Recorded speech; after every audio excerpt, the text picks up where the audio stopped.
welcome to Quills and Cloaks, a writing and fandom podcast, delving into the world of fandom discussions, author writing tips, and of course, all things Harry Potter. I'm Christy J. Whitney, and I will be your host and your professor, so unroll those parchments because class is in session. Hello, everyone, and welcome to episode 10 of Quills and Cloaks. And I am so excited to have made it to, well, for me, a milestone in the area of podcasting. So for those of you who have been around since the beginning, thank you so much for your support. And for those of you that are new, thank you for joining in as I'm navigating my way through content, taking your suggestions, and you guys have some amazing suggestions and comments for things that you would like me to talk about in the podcast. So I greatly appreciate that. So without further ado, I want to get into part 2 of my favorite Severus Snape moments from the book series. As we know, and we talked about last week, the Snape that is presented in the books is a little bit different from the Snape that is presented in the film.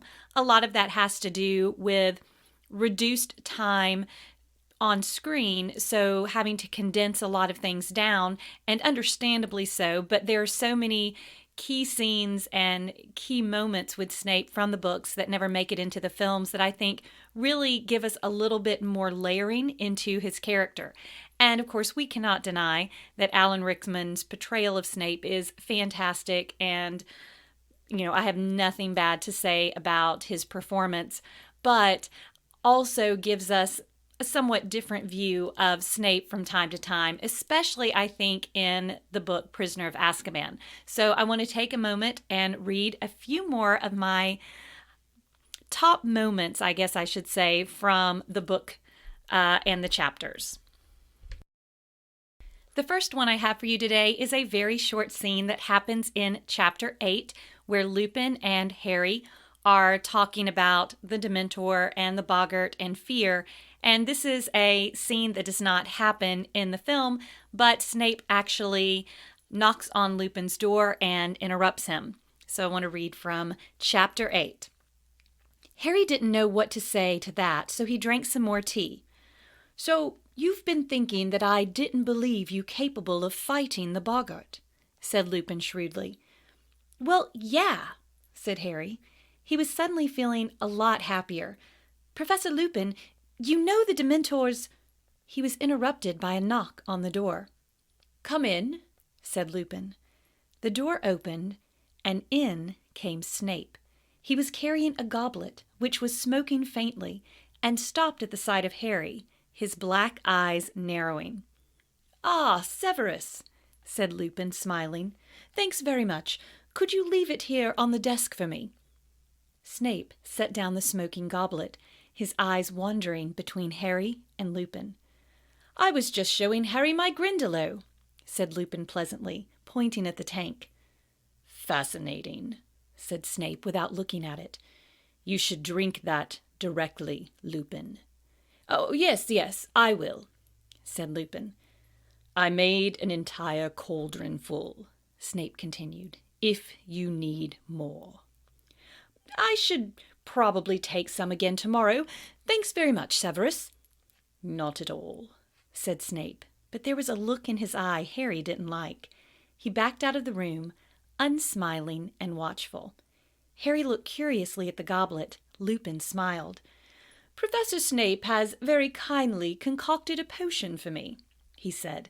"I've never been much of a potion brewer, and this one is particularly complex." He picked up the goblet and sniffed it. "Pity, sugar makes it useless," he added, taking a sip and shuddering. "But why?" Harry began. Lupin looked at him and answered the unfinished question. "I've been feeling a bit off-color," he said. "This potion is the only thing that helps. I am very lucky to be working alongside Professor Snape.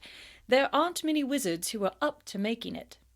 Professor Lupin took another sip, and Harry had a crazy urge to knock the goblet out of his hands. "Professor Snape's very interested in the dark arts," he blurted out. "Really?" said Lupin, looking only mildly interested as he took another gulp of potion. "Some people reckon," Harry hesitated and then plunged recklessly on. Some people reckon he'd do anything to get the Defense Against the Dark Arts job. Lupin drained the goblet and pulled a face. Ugh, disgusting, he said. Well, Harry, I'd better get back to work. I'll see you at the feast later. Right, said Harry, putting down his empty teacup. The empty goblet was still smoking. Now, this is a fun moment for me because we actually get to see Snape come in with the goblet of what we know is the Wolfsbane potion that he has been brewing, that it's particularly complex and that Severus was the only one up to actually making it. We also know he had sort of a twofold reason. Obviously, Dumbledore had ordered him to make the potion, but also, based on his experience with Lupin and werewolves and nearly being killed, of course he's going to want to brew this potion for Lupin because it's not only his safety, but also the safety of everyone, including Harry Potter, at the school. But we can feel the sort of tension between the two of them in this scene, and it's just so much fun to imagine how this would have went down in the film version. For book scene number 2, I am taking this from chapter 9, the famous scene that includes page 394, but as it was portrayed in the book. Sorry I'm late, Professor Lupin, But it wasn't Professor Lupin who looked up at him from the teacher's desk. It was Snape. The lesson began 10 minutes ago, Potter, so I think we'll make it 10 points from Gryffindor. Sit down. But Harry didn't move. Where's Professor Lupin? He said. He says he is feeling too ill to teach today, said Snape with a twisted smile. I believe I told you to sit down. But Harry stayed where he was. What's wrong with him? Snape's black eyes glittered. Nothing life-threatening, he said, looking as though he wished it were. 5 more points from Gryffindor, and if I have to ask you to sit down again, it will be 50. Harry walked slowly to his seat and sat down. Snape looked around at the class. As I was saying before Potter interrupted, Professor Lupin has not left any record of the topics you have covered so far. Please, sir, we've done boggarts, redcaps, kappas, and grindylows, said Hermione quickly, and we're just about to start. Be quiet, said Snape coldly. I did not ask for information. I was merely commenting on Professor Lupin's lack of organization. He's the best defense against a dark arts teacher we've ever had, said Dean Thomas boldly, and there was a murmur of agreement from the rest of the class. Snape looked more menacing than ever. You are easily satisfied. Lupin is hardly overtaxing you. I would expect first years to be able to deal with redcaps and grindylows. Today we shall discuss. Harry watched him flick through the textbook to the very back chapter, which he must know they hadn't covered. Werewolves, said Snape. But, sir, said Hermione, seemingly unable to restrain herself, we're not supposed to do werewolves yet. We're due to start Hinky-Punks. Miss Granger, said Snape in a voice of deadly calm. I was under the impression that I am teaching this lesson, not you, and I am telling you all to turn to page 394. He glanced around again. All of you, now. With many bitter sidelong looks and some sullen muttering, the class opened their books. Which of you can tell me how we distinguish between the werewolf and the true wolf? Said Snape. Everyone sat in motionless silence. Everyone except Hermione, whose hand, as it so often did, had shot straight into the air. Anyone? Snape said, ignoring Hermione. His twisted smile was back. Are you telling me that Professor Lupin hasn't even taught you the basic distinction between— We told you, said Parvati suddenly. We haven't got as far as werewolves yet. We're still on— Silence, snarled Snape. Well, I never thought I'd meet a third-year class who wouldn't even recognize a werewolf when they saw one. I shall make a point of informing Professor Dumbledore how very behind you all are. Please, sir, said Hermione, whose hand was still in the air. The werewolf differs from the true wolf in several small ways. The snout of the werewolf— That is the second time you've spoken out of turn, Miss Granger, said Snape coolly. 5 more points from Gryffindor for being an insufferable know-it-all. Hermione went very red, put down her hand, and stared at the floor with eyes full of tears. It was a mark of how much the class loathed Snape that they were all glaring at him, because every one of them had called Hermione a know-it-all at least once, and Ron, who told Hermione she was a know-it-all at least twice a week, said loudly, "You asked us a question and she knows the answer. Why ask if you don't want to be told?" The class knew instantly he had gone too far. Snape advanced on Ron slowly, and the room held its breath. "Detention, Weasley," Snape said silkily, his face very close to Ron's. "And if I ever hear you criticize the way I teach a class again, you will be very sorry indeed." Now, this is more of just fun Snape stuff here. And while I am not arguing on the fact that he is a pretty nasty teacher and very sarcastic, as a teacher, I do point out that he did ask Harry to sit down twice, and Harry did not obey. In fact, continued to demand answers of him. I don't blame Snape for taking a few points away from Gryffindor for that one, nor do I blame him for really talking about how little Lupin had covered with them in Defense Against the Dark Arts. Now, we're not denying that Lupin was the best defense teacher that they had, apart from Snape, but it is very true that, according to the curriculum, those type of things that he had been teaching them were really first-year kind of material, and Snape felt that they needed to be further along. Now, of course, we know now what we didn't really know then, which is Snape was very aware of how close they were to Voldemort returning, to a new war on their hands, to all of these students who were sadly unequipped to deal with the evil that was on the way. Lupin, I think he knew that too, and of course he will always be credited with helping to teach Harry how to do the Patronus spell, which of course is very much needed. But in this instant, Snape really feels like these kids are sadly behind, and they've been learning all this first year stuff when really they need to be dealing with more serious creatures. Of course, werewolves, we know why the werewolf thing is so serious to Snape, but also other things. So he's already a little irritated, more than a little irritated, that Lupin is teaching this class that he feels that he could do much better. But on top of that, feeling as though that they are behind, that does not help his mood at all. And also, we know that he is trying in a very subtle way to inform them about the werewolf without being able to say anything. Because remember, Dumbledore forbid him from saying anything about Lupin or the werewolf thing, so he could not directly say. The other thing that, of course, a lot of people point out how nasty he was to Hermione. And, it's an interesting thing to point out. She is very smart. She's extremely gifted. However, when she raises her hand all the time from first year on to answer all the questions, we all have to admit a lot of that is an ego thing. She is a Gryffindor after all. Gryffindors are known to have a lot of confidence in themselves, which can sometimes manifest as arrogance. And I believe Hermione really does show that arrogance because she places all her confidence in her knowledge, and she wants to share her knowledge.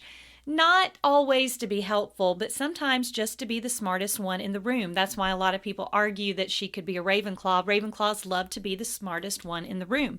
And she does sort of fill in the blank for Snape. She answers a question he didn't pose. She is constantly trying to answer every question, and that irritates him. He doesn't want to call on her. That overdone exuberance is really not what he sees as the mark of a true student that's learning, but rather they want to express everything they know to show everyone in the room everything they know. And we know that this is true about Hermione because of what it says in the books, which I love this part. Snape calls her an insufferable know-it-all. However, the books say that every single student in that class had called her the exact same thing at least once, and Ron called her a know-it-all or an insufferable know-it-all or some version of that at least once or twice a week. So the fact that he says the insufferable know-it-all is basically no different than what everybody else says about Hermione all the time. So we know that this is not just a moment where she's going up against Snape, but this is how she is all the time. And I can see how this type of student would be quite annoying to a personality like Snape. Snape never flaunted his knowledge. He was extremely brilliant, but he never flaunted it. He was never outward in how much he knew about things. And I think a true Slytherin likes to sort of keep that to themselves. And so I can see why this very outward show of here's what I know, would just kind of set him off. And so he certainly gives it to her pretty good in this class, but not totally undeserved, although we know he could have handled it in a more professional manner, but Snape wasn't known for being very professional. After all, he did not go to university to study childhood education. He was there for many, many other reasons at Hogwarts, but it's a great scene. And the last moment I would like to read comes from almost at the end of the book, chapter 21. Again, another scene that does not occur in the movie. Actually, after the werewolf scene, we really don't see much of Snape at all in the film. And I always hate that because he does get some good scenes in these last 3 chapters of Prisoner of Azkaban. So this is in the hospital wing while Harry is still unconscious, and Snape is giving his version of events to Cornelius Fudge, the Minister of Magic. And he says, the minister is talking and says, "Order of Merlin, 2nd class, I'd say. 1st class, if I can wangle it." "Thank you very much indeed, Minister." "Nasty cut you've got there. Black's work, I suppose?" "As a matter of fact, it was Potter, Weasley, and Granger, Minister." "No!" "Black had bewitched them. I saw it immediately. A confundus charm, to judge by their behavior. They seemed to think there was a possibility he was innocent. They weren't responsible for their actions. On the other hand, their interference might have permitted Black to escape. They obviously thought they were going to catch Black single-handed. They've got away with a great deal before now. I'm afraid it's given them a rather high opinion of themselves. And of course, Potter has always been allowed an extraordinary amount of license by the headmaster." Well, Snape, Harry Potter, we've all got a bit of a blind spot where he's concerned. And yet, is it good for him to be given so much special treatment? Personally, I try and treat him like any other student, and any other student would be suspended, at the very least, for leading his friends into such danger. Consider, Minister, against all school rules, after all precautions put in place for his protection, out of bounds, at night, consorting with a werewolf and a murderer, and I have reason to believe he has been visiting Hogsmeade illegally too. Oh, well, we shall see, Snape. We shall see. The boy has undoubtedly been foolish. Now, this is another quick scene where we get to understand a little bit of where Snape is actually coming from. A lot of people kind of forget this in the film version, but Snape honestly and truly believes that Black is a murderer and he is after Harry Potter. In fact, he's not the only one. If you recall, all of the school, Dumbledore, the Ministry, everyone thinks Black is a murderer. That's why the Dementors are at the school to catch him. So it's not as though Snape were unfairly accusing Black. Remember that when the truth comes out about Sirius Black and about Peter Pettigrew, Snape is unconscious during that moment. He hears none of that. So if you put yourself in Snape's shoes and walk through that scene, one, he's trying to save Harry's life. Harry has broken the rules yet again, tried to go after a dangerous murderer, bunch of 13-year-old wizards, confronts Sirius Black and Lupin, who, of course, Snape believes are in league together, and that is means for absolute concern on Snape's part. He, at the end here, doesn't blame Harry, Ron, and Hermione, basically for sending him headfirst into a wall by disarming him, and that's another thing that was different in the film. It was only Harry who sent that spell, and I don't believe Harry would have had the power to do that to Snape alone. In the book, it was all 3 of them sending a spell at the same time to Snape, who was completely not expecting that to happen, so he wasn't prepared for it. But he doesn't blame them for that. And he says, in fact, that it looked to him as though Black had used the Confundus charm on them and they were under his power and control. However, then Snape goes on to say, a lot of people at this school have been treating Harry with this kind of special shield around him. He gets to do whatever he wants. He gets to break rules all the time, and he gets away with everything. And I know that has to irk Snape a lot because it reminds him so much of James Potter. But we also know now that Snape was in charge of protecting Harry. So in that vein, I can understand why this would anger him so greatly that even Dumbledore and some of these others would just allow Harry to have such free reign when there was so much that could have happened to Harry in these first 3 years of school. So he says at some point, Harry and his buddies need to be held responsible for their actions. Suspension, whether right or wrong, is what Snape suggests. And he says, I try to treat Harry like any other student. That was completely important to Snape from day one when he pointed out, the new celebrity, Harry Potter, and he determined from the beginning he was not going to treat Harry any differently. Because from Snape's viewpoint, what good is that going to do Harry to teach him how to defend himself, to teach him how to grow up and be the person he needs to be if he just leans on his fame all the time or leans on so many other people who kind of bend over backwards and give him all these special privileges. Snape doesn't see that as something that is going to help Harry in his growing up process. So I've always said this, that it's sort of Snape's version of tough love based on his own growing up. And while that may not always be the most positive thing or the most healthy thing, if you're trying to look at things through Snape's eyes and why he treats Harry the way he does and why he makes the decisions that he does, if you kind of look through his eyes, it seems to make a lot more sense than just saying, well, he was mean, he was a bully, and he hated Harry's dad, and just leave it at that. That's pretty shallow, and we know that Snape is a lot deeper than that. And of course, he's, as I said in the episode last week, this whole deal with the werewolf, the idea that he's never been able to express his concerns, he's never been able to say anything about Lupin and his concern with him being a werewolf and the danger that he feels Lupin does pose to the school, especially when he, of course, did not take his potion.